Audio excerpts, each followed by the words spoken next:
Hi there, my name is Meika and we're down here at my property where we're in the midst of a knockdown rebuild project.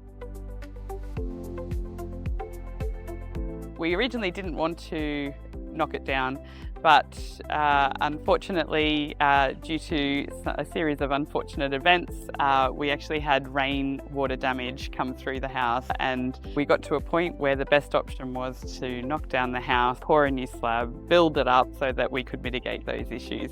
We had plans done for a renovation to the existing place as well as an extension out the back. My husband is a big fan of lightweight construction, and that became a big factor when putting together the plans and the product choices for this home. That's where DECO lent itself really, and it's going to be very exciting to see how it all comes together.